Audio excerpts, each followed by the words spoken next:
আসসালামু আলাইকুম। ইটেন বাংলা সংবাদে সবাইকে স্বাগত জানাচ্ছি। আমি ভাবনা আহমেদ। শুরুতেই বিআরবি কেবল সংবাদ শিরোনাম। রাতে লন্ডন যাচ্ছেন বিএনপি চেয়ারপারসন বেগম খালেদা জিয়া। দীর্ঘ ৭ বছর পর দেখা হবে ছেলে তারেক রহমানের সাথে।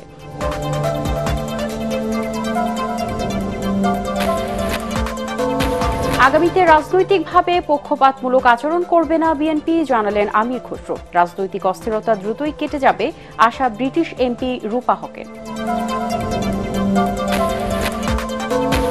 মুসলিম ঐক্যে ফাটল ধরে এমন কাজ থেকে বিরত থাকতে ইমামদের প্রতি আহ্বান জামায়াত আমিরের। মসজিদকে সব সামাজিক কার্যক্রমের কেন্দ্রবিন্দু করার তাগিদ। জুলাই আন্দোলনে আহতদের পুলিশের বিভিন্ন ইউনিটে নিয়োগের সিদ্ধান্ত, জানালেন স্বরাষ্ট্র উপদেষ্টা। প্রথম ধাপে নেওয়া হবে ১০০ জন।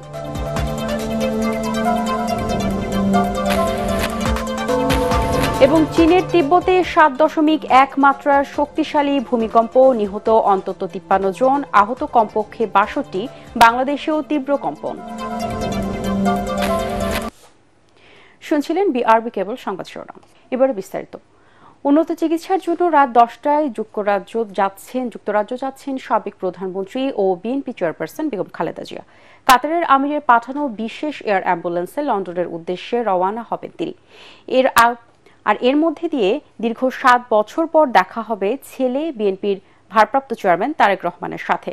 গতকাল রাতেই হযরত শাহজালাল আন্তর্জাতিক বিমানবন্দরে এসে পৌঁছেছে বিশেষ এয়ার অ্যাম্বুলেন্সটি। লন্ডনে পৌঁছানোর পর তাকে সরাসরি যুক্তরাজ্যের লন্ডন ক্লিনিক হাসপাতালে নেওয়া হবে।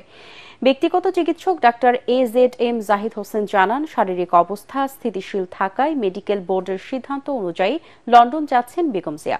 সেখানে তার লিভার সিরোসিস, হার্টের block, chronic kidney disease, corona পরবর্তী জটিলতা নিরসনে উন্নত চিকিৎসা দেওয়া হবে।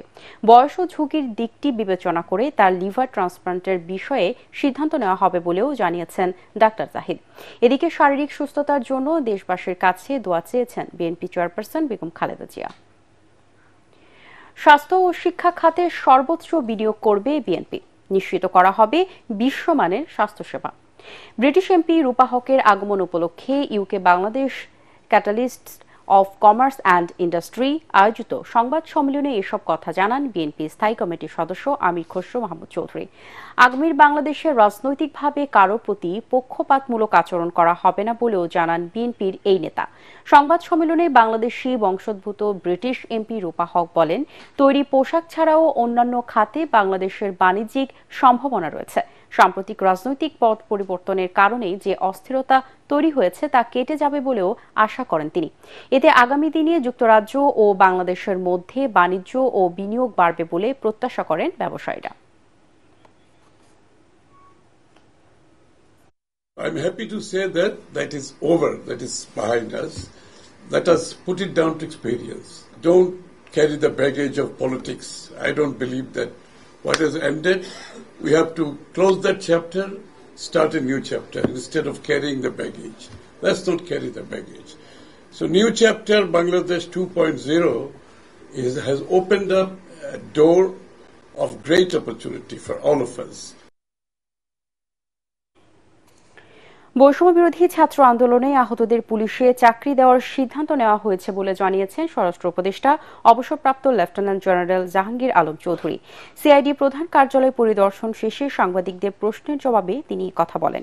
উপদেষ্টা বলেন, এক একজন এক একভাবে আহত হয়েছেন, সেই অবস্থা বিবেচনা করে তাদের নিয়োগ দেওয়া হবে। আপাতত ১০০ জন আহতকে সরকার নিয়োগ দিতে যাচ্ছে বলে জানান তিনি। এ সময় বাংলাদেশ ব্যাংকের রিজার্ভ চুরির ঘটনার মামলা দ্রুত তদন্ত প্রতিবেদন দিতে সিআইডি নির্দেশ দেন স্বরাষ্ট্র উপদেষ্টা জাহাঙ্গীর আলম চৌধুরী।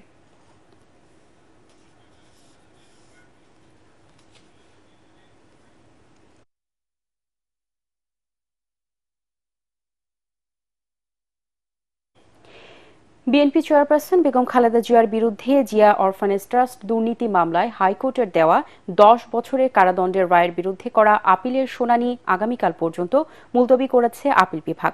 প্রধান বিচারপতি সৈয়দ রেফাত আহমেদের নেতৃত্বাধীন ৫ সদস্যের বিচারপতির আপিল বেঞ্চে শুনানি করেন খালেদা জিয়ার আইনজীবীরা। গত ১১ নভেম্বর খালেদা জিয়াকে আপিলের অনুমতি দিয়ে হাইকোর্টের দেয়া সাজার রায়ের কার্যকারিতা স্থগিত করেন আপিল বিভাগ। পরে খালেদা জিয়া আপিল করেন। ২০১৮ সালের ৮ ফেব্রুয়ারি এ মামলায় খালেদা জিয়াকে 5 বছরের কারাদণ্ড দেন বিচারিক আদালত। একই সাথে খালেদা জিয়ার ছেলে ও বিএনপির ভারপ্রাপ্ত চেয়ারম্যান তারেক রহমান, মাগুরার সাবেক এমপি কাজী সালিমুল হক কামাল, ব্যবসায়ী শরফুদ্দিন আহমেদ, ডক্টর কামাল উদ্দিন সিদ্দিকী ও মমিনুর রহমানকে 10 বছর করে কারাদণ্ড দেন আদালত। ওই বছরের 20 ফেব্রুয়ারি খালেদা জিয়া হাইকোর্টে আপিল আবেদন করেন। 2018 সালের 30 অক্টোবর বিচারপতি এম ইনায়েতুর রহিম ও বিচারপতি মোস্তাফিজুর রহমানের দ্বৈত বেঞ্চ খালেদা জিয়ার সাজা 5 বছর থেকে বাড়িয়ে 10 বছর করেন। ট্রাস্টের মানি স্পেন্ড হয় নাই, অর্থাৎ এই ট্রাস্টে যে টাকা ছিল 2,33,00,000 টাকা, সেই টাকা থেকে শুধুমাত্র 40 লক্ষ টাকা দিয়ে বগুড়ার গাবতলীতে একটা প্রপার্টি কেনা হয়েছিল ট্রাস্টের জন্য। এরপরে আর কোনো একটা টাকাও ইউজ করা হয়নি। আমরা আইনের শাসনে বিশ্বাসী। আজকে আমরা শুনানি করেছি, আগামীকাল আবার শুনানি অব্যাহত থাকবে। আমরা আশা করছি দেশনেত্রী বেগম খালেদা জিয়া ন্যায় বিচার পাবেন। চোরাচালানের অভিযোগে ব্রাহ্মণবাড়িয়া ও কুমিল্লার সীমান্ত এলাকা থেকে 5 ভারতীয় নাগরিককে আটক করেছে বর্ডার গার্ড বাংলাদেশ বিজিবি। সোমবার তাদেরকে আটক করা হয় বলে বিজিবি এক সংবাদ বিজ্ঞপ্তিতে জানায়। পরে 4 জনকে কসবা থানায় ও একজনকে কুমিল্লার বুড়িচং থানায় সোপর্দ করা হয়। বিজিবি 60 ব্যাটালিয়নের অধিনায়ক লেফটেন্যান্ট কর্নেল AM জাবির বিন জব্বার জানান, বাংলাদেশ সীমান্তে 400 থেকে 500 গজ ভেতরে চোরাচালানের মামলা সহ তাদেরকে আটক করা হয়। প্রাথমিক জিজ্ঞাসাবাদে তারা ভারত থেকে আনা বিভিন্ন পণ্য পাচারে সহায়তার জন্য অবৈধভাবে বাংলাদেশে প্রবেশ করে বলে স্বীকার করেছে। বঙ্গোপসাগরে মাছ ধরার সময় ভারতীয় কোস্টগার্ডের হাতে আটক বাংলাদেশি 2টি ট্রলার ও অন্য একটি নৌযানের 90 জেলে ও কর্মচারী মুক্ত হয়ে দেশে ফিরেছেন। সকালে তারা চট্টগ্রামের পতেঙ্গায় পৌঁছান। পরে কোস্টগার্ড তাদেরকে ট্রলার মালিক ও পরিবারের কাছে হস্তান্তর করে। এর আগে রোববার দুপুরে বঙ্গোপসাগরের খুলনার হিরন পয়েন্ট এলাকায় আন্তর্জাতিক সমুদ্র সীমানায় তাদেরকে বাংলাদেশ কোস্টগার্ডের কাছে হস্তান্তর করে ভারতীয় কোস্টগার্ড। ভারতীয় সীমানায় প্রবেশের অভিযোগ এনে 2024 সালের 9 ডিসেম্বর FV লাইলা 2 ও FB মেঘনা 5 ট্রলার দুটি আটক করে নিয়ে যায় সে দেশের কোস্টগার্ড সদস্যরা।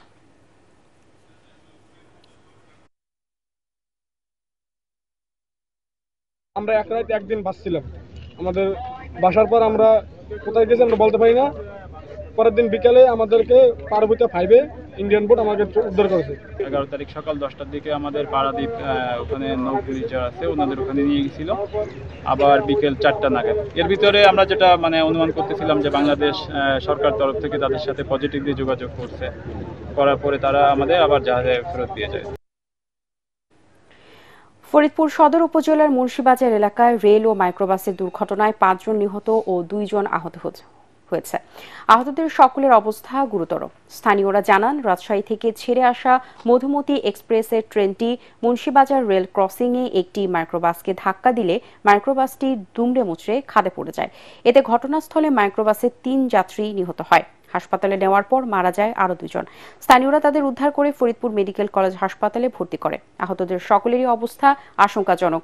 খবর পেয়ে ফায়ার সার্ভিস ও পুলিশের একটি দল ঘটনাস্থলে গিয়ে স্থানীয় জনগণের সহায়তা উদ্ধার কাজ চালায়। এখন পর্যন্ত নিহতের কোনো পরিচয় পাওয়া যায়নি।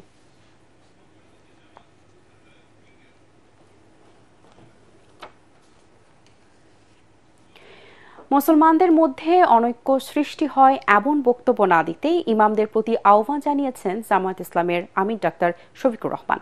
রাজধানীর ইঞ্জিনিয়ার্স ইনস্টিটিউশনে বাংলাদেশ মসজিদ মিশনের আয়োজনে ইমাম ও খতিব প্রতিনিধি সম্মেলনে এই আহ্বান জানান তিনি। এ সময় সামাজিক কার্যক্রম থেকে মসজিদকে বিচ্ছিন্ন করার ষড়যন্ত্র দূর করতেও ইমামদের ভূমিকা রাখার তাগিদ দেন জামায়াতের আমির। খায়রুল ইসলামের রিপোর্ট।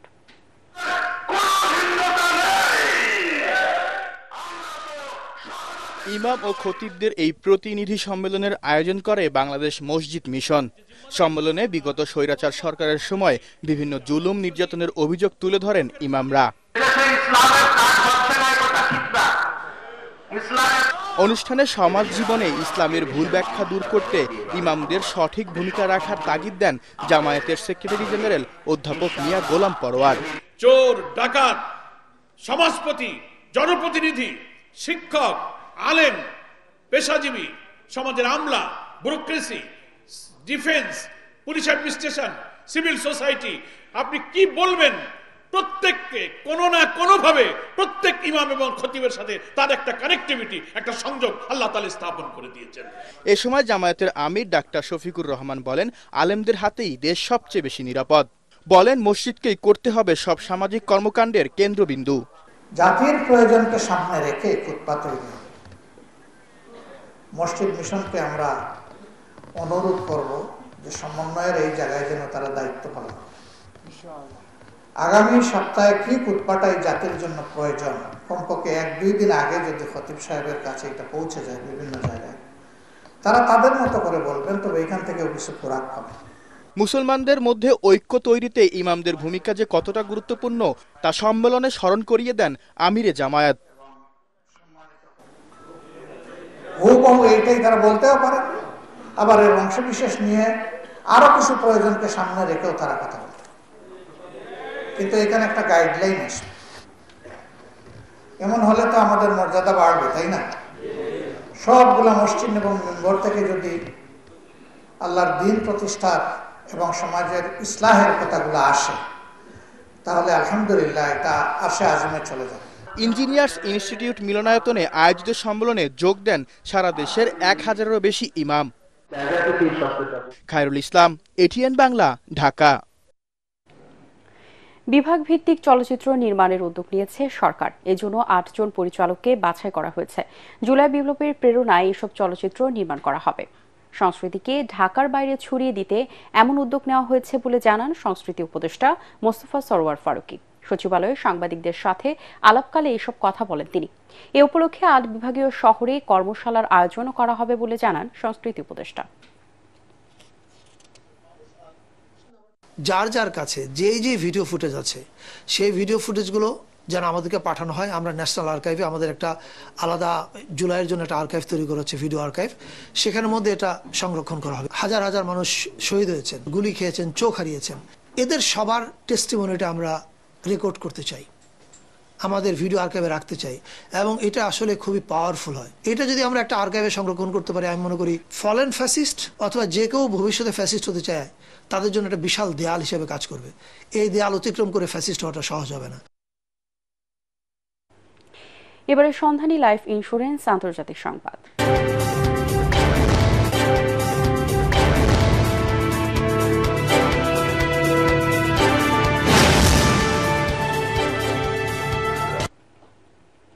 চীনের তিব্বতের শক্তিশালী ভূমিকম্পে অন্তত 53 জন নিহত হয়েছেন, আহত কমপক্ষে 62 জন।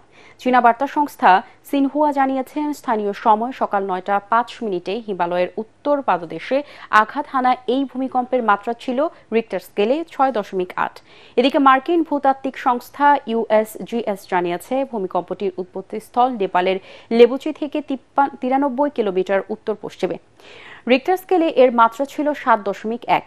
ভূপৃষ্ঠ থেকে এর গভীরতা ছিল 10 কিলোমিটার। ভূমিকম্পের পরে একাধিক আফটারশক রেকর্ড করেছে সংস্থাটি। এর মধ্যে সবচেয়ে তীব্র আফটারশকের মাত্রা ছিল 4.4। শক্তিশালী এই ভূমিকম্পে বাংলাদেশ, নেপাল, ভুটান এবং ভারতেও কম্পন অনুভূত হয়েছে। নিউজ এজেন্সির এপির ভিডিও ফুটেজে দেখা গেছে, শিগাৎসে এবং লাৎসে শহরে ক্ষতিগ্রস্ত ভবন এবং ভেঙে পড়া দোকানের ধ্বংসাবশেষ রাস্তায় ছড়িয়ে রয়েছে। তবে বাংলাদেশে এখন পর্যন্ত ক্ষয়ক্ষতির কোনো খবর পাওয়া যায়নি। জাহাঙ্গীরনগর বিশ্ববিদ্যালয়ের চারুকলা অনুষদের ভবন নির্মাণ নিয়ে পাল্টাপাল্টি অবস্থানে শিক্ষার্থীরা। চারুকলার শিক্ষার্থীরা বলছেন, ক্লাসরুম সংকট সহ নানা কারণে ভবন নির্মাণ জরুরি। শিক্ষার্থীদের আরেক পক্ষ বলছেন, এ ভবন তৈরি হলে ধ্বংস করবে প্রাণ ও প্রকৃতি। তরিক ইসলামের রিপোর্ট। বাংলাদেশ ভারত যৌথ অর্থায়নে গত বছরের জুন মাসে শুরু হয় জাহাঙ্গীরনগর বিশ্ববিদ্যালয়ের চারুকলা ভবনের নির্মাণ কাজ। ভবনটি অতিথি পাখির অভয়াশ্রম খ্যাত জলাশয়ের পাশে হওয়ায় বাধা দেয় শিক্ষার্থীরা। বাধা উপেক্ষা করে প্রায় 150টি গাছ কেটে চলে নির্মাণ কাজ। সরকার পতনের পর শিক্ষার্থীদের একাংশের বাধার মুখে সবশেষ গত 3 নভেম্বর প্রশাসনিক সভায় সাময়িকভাবে ভবন নির্মাণ কাজ বন্ধের সিদ্ধান্ত নেয় বিশ্ববিদ্যালয় কর্তৃপক্ষ। তবে চারুকলা অনুষদের শিক্ষার্থীরা বলছেন, একাডেমিক ও ক্লাসরুম সংকটের কারণে এই ভবনটি নির্মাণ একান্ত প্রয়োজন। চারুকলা বিভাগে এখন 9টা ব্যাচ রানিং চলছে। তাদের হচ্ছে 9টা ব্যাচের জন্য বরাদ্দ আছে 4টা ক্লাসরুম। বর্তমানে আমাদের যে ক্লাস সংকট, 9টা ব্যাচের প্রতিটা ব্যাচের জন্য পর্যাপ্ত রুম আমাদের এখানে নাই, যে কারণে বাধ্য হয়ে আমাদের ক্লাসরুমের বাইরে ক্লাস করা লাগতেছে। কোনো এক নির্দিষ্ট গোষ্ঠী তাদেরকে খুব বড়সড় ইন্ধন দিচ্ছে বলেই তারা চারুকলা বিভাগ কিংবা জাহাঙ্গীরনগরের সাংস্কৃতিক রাজধানীর মতো এমন একটা প্রাণকেন্দ্রে চারুকলার বিরুদ্ধে তারা হচ্ছে যে আচরণটা করছে। এদিকে একাধিক অনিয়মের অভিযোগ ও প্রাণ প্রকৃতির সুরক্ষায় বিকল্প স্থানে ভবন নির্মাণের দাবি আন্দোলনকারী শিক্ষার্থীদের। আমরা চাই না নতুন বাংলাদেশে কোনো প্রাণ প্রকৃতি এবং এই জাহাঙ্গীরনগরের যে নেচারটা সেটাকে ধ্বংস করে কোনো ধরনের বিল্ডিং করা হোক। আমরা চারুকলা ভবনের বিরুদ্ধে না, আমরা চাই বিশ্ববিদ্যালয়ে চারুকলা ভবন হোক এবং সেটা নিয়ম মাফিক। আমাদের ক্যাম্পাসে সবচেয়ে বেশি অতিথি পাখি থাকে ওই লেকটাকে ধ্বংস করে দিয়েছে জাস্ট এই চারুকলা ভবনটা। প্রকৃতি সুরক্ষা ও ভবন নির্মাণের বিষয়ে তদন্ত কমিটি করা হয়েছে বলে জানান জাবি উপাচার্য। এই সংকট দূর করা খুবই জরুরি, কারণ চারুকলা বিভাগের শিক্ষার্থীরা ক্লাসরুম সংকটে রয়েছে, সেই জন্য সর্বাধিক গুরুত্ব দিয়ে এই বিষয়টা দেখছি এবং এখানে প্রজেক্ট বিষয়ক স্থান নির্ধারণ বিষয়ে যে মতভিন্নতা আছে সেটি আসলে স্থির করবার জন্য একটি কমিটি, উচ্চ ক্ষমতা সম্পন্ন কমিটি করা হয়েছে। ক্লাসরুম ও একাডেমিক ভবনের সংকট নিরসন সহ যে কোনো উন্নয়ন কাজে মাস্টার প্ল্যানের তাগিদ সংশ্লিষ্টদের। Bureau report, ATN Bangla.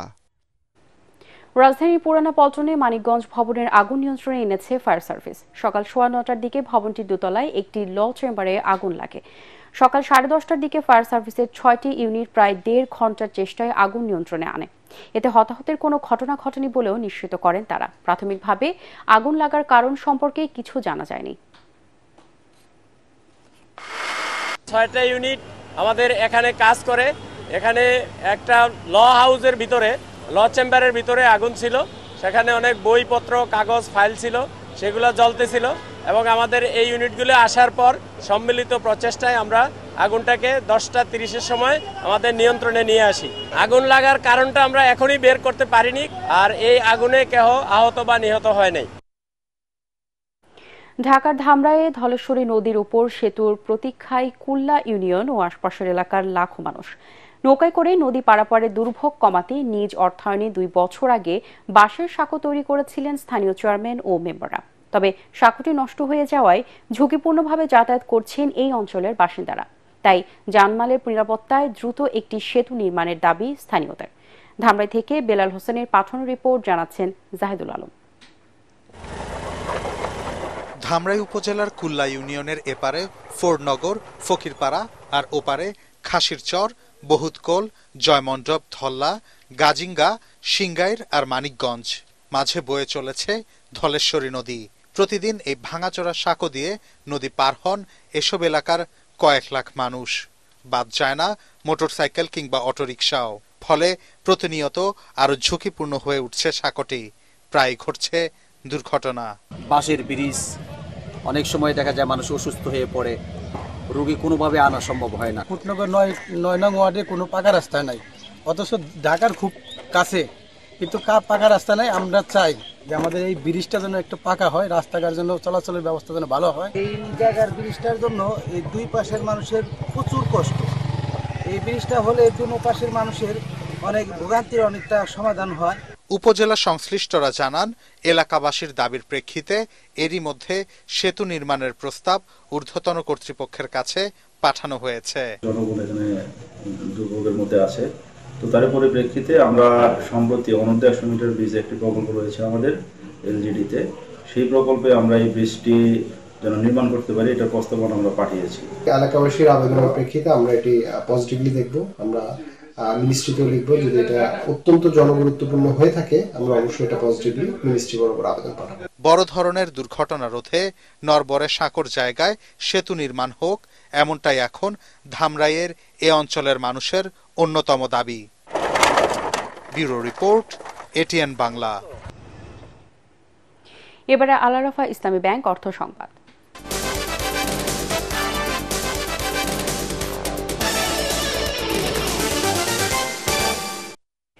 নানা আয়োজনের মধ্য দিয়ে 2025 সালকে বরণ করে নিল যশোর আদ্দিন নার্সিং ইনস্টিটিউটের শিক্ষার্থীরা। কেক কাটা, নাচ আর গানে মুখরিত ছিল দিনটি। সদর উপজেলার পুলেরহাটে অবস্থিত আদ্দিন নার্সিং ইনস্টিটিউটের হলরুমে অনুষ্ঠিত বর্ষবরণে নানা দিক নির্দেশনা দেন শিক্ষকরা। যশোর থেকে তামান্না ফারজানার পাঠানো তথ্য ও ছবি নিয়ে রিপোর্ট জানাচ্ছেন আশকুর রহমান। অনুষ্ঠানে প্রধান অতিথি ছিলেন 500 শয্যা বিশিষ্ট আদ্দিন সকিনা মেডিকেল কলেজ হাসপাতালের পরিচালক ডাক্তার ইমদাদুল হক। তিনি বলেন, আন্তর্জাতিক মানসম্পন্ন নার্স তৈরি করার অঙ্গীকার নিয়ে কাজ করছে প্রতিষ্ঠানটি। আমাদের নার্সরা ওয়ার্ল্ড স্ট্যান্ডার্ড নার্স হবে, সেইভাবে তোমাদের গড়ে তোলার অঙ্গীকার নিয়েই কিন্তু আমরা কাজ করছি। বর্তমান বিশ্ব প্রতিযোগিতার বিশ্ব, প্রতিযোগিতায় টিকে থাকতে হলে তোমাদের জ্ঞান অর্জনের কোনো বিকল্প নেই। আদ্দিন নার্সিং ইনস্টিটিউটের অধ্যক্ষ ডক্টর ফিরোজা বেগমের সভাপতিত্বে বক্তব্য রাখেন আদ্দিন সকিনা মেডিকেল কলেজ হাসপাতাল ও নার্সিং ইনস্টিটিউটের associate director Nazmun Nahar, Addin nursing ইনস্টিটিউটের উপাধ্যক্ষ মেহরুন্নেসা মীর সহ অন্যান্য শিক্ষকরা। তোমাদের জীবনকে মানবতার সেবায় যেন উজ্জীবিত করতে পারো এবং তোমাদের অধ্যবসায়, তোমাদের পেশাগত দক্ষতা বৃদ্ধি করা একান্ত প্রয়োজন। পাশাপাশি তোমাদের মানবিকতা, সহানুভূতি এবং দায়িত্বশীলতাকে জীবনের অংশ হিসেবে তোমরা গড়ে তোলো। আমরা দক্ষ নার্স হব, এখান থেকে কম্পিটেন্ট নার্স হয়ে বের হবো। হসপিটালে গিয়ে আমরা কি বলছিলাম, কেমন নার্স হব, কাজ করিয়া আনকনসিয়াস কম্পিটেন্স হব। এবছর শিক্ষার্থীদের বিনোদনের জন্য ইনডোর গেমস, পিকনিক সহ নানা আয়োজন থাকবে বলে জানান কলেজ সংশ্লিষ্টরা। Bureau report, ATN Bangla.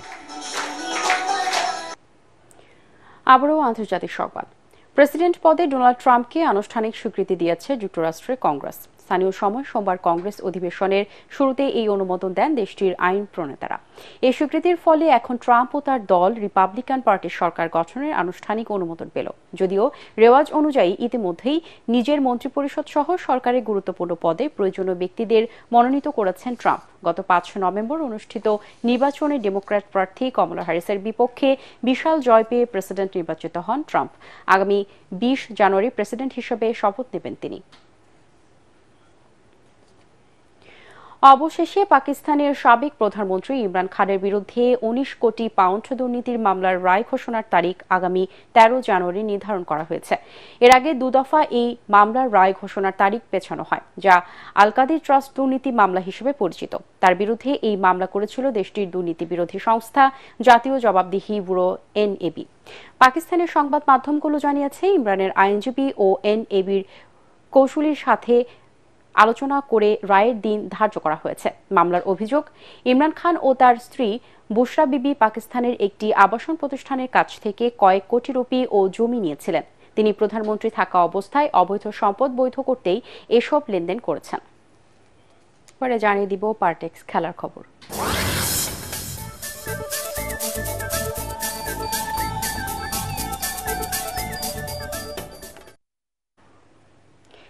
বিপিএলে সিলেটে দিনের প্রথম ম্যাচে রংপুর রাইডার্সের বিপক্ষে ব্যাট করছে ঢাকা ক্যাপিটালস। এর আগে টস জিতে ফিল্ডিংয়ের সিদ্ধান্ত নেন রংপুর অধিনায়ক নুরুল হাসান সোহান। উদ্বোধনী জুটিতে 28 রান যোগ করে ঢাকা হারায় হাবিবুর রহমান সোহানের উইকেট। দলের বিদেশি ক্রিকেটারদের মধ্যে আছেন জেসন রয়, অধিনায়ক থিসারা পেরেরা এবং আমির হামজা। অন্যদিকে টুর্নামেন্টে এখন পর্যন্ত 4 ম্যাচ জিতেছে রংপুর, আর ঢাকা ক্যাপিটালস হেরেছে 3 ম্যাচের সবগুলোতে। শেষ খবর পাওয়া পর্যন্ত ঢাকার সংগ্রহ 6 উইকেটে 92 রান।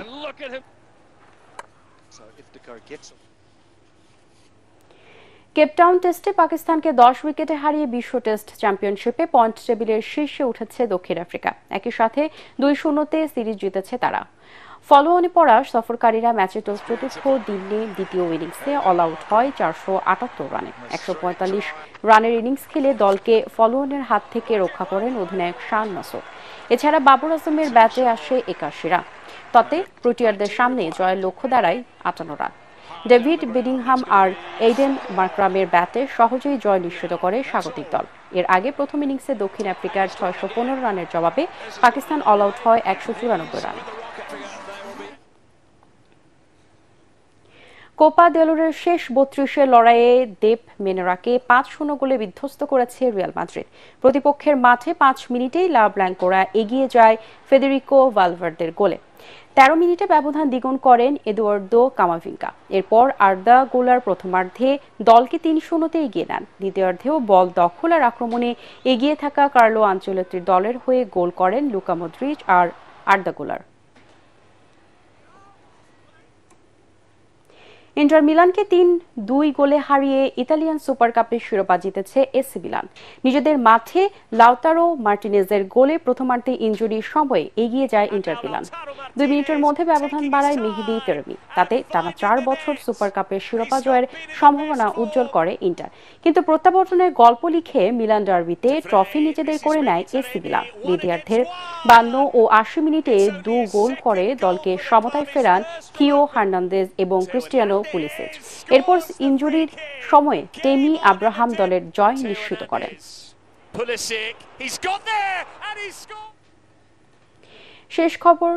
শেষ করার আগে বিআরপি কেবল সংবাদ শিরোনামগুলো জানিয়ে দিব আরো একবার। রাতে লন্ডন যাচ্ছেন বিএনপি চেয়ারপারসন বেগম খালেদা জিয়া। দীর্ঘ ৭ বছর পর দেখা হবে ছেলে তারেক রহমানের সাথে।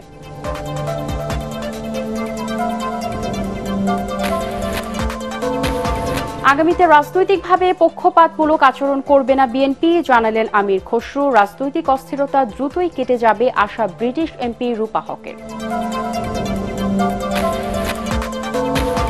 মুসলিম উইককে ফাটল ধরে এমন কাজ থেকে বিরত থাকতে ইমামদের প্রতি আহ্বান জামায়াত আমিরের। মসজিদকে সব সামাজিক কার্যক্রমের কেন্দ্রবিন্দু করার তাগিদ।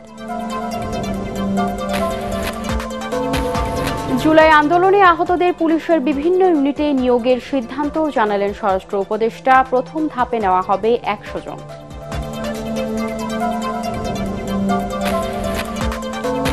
এবং চীনের তিব্বতে ৭.১ মাত্রার শক্তিশালী ভূমিকম্প, নিহত অন্তত ৫৩ জন, আহত কমপক্ষে ৬২।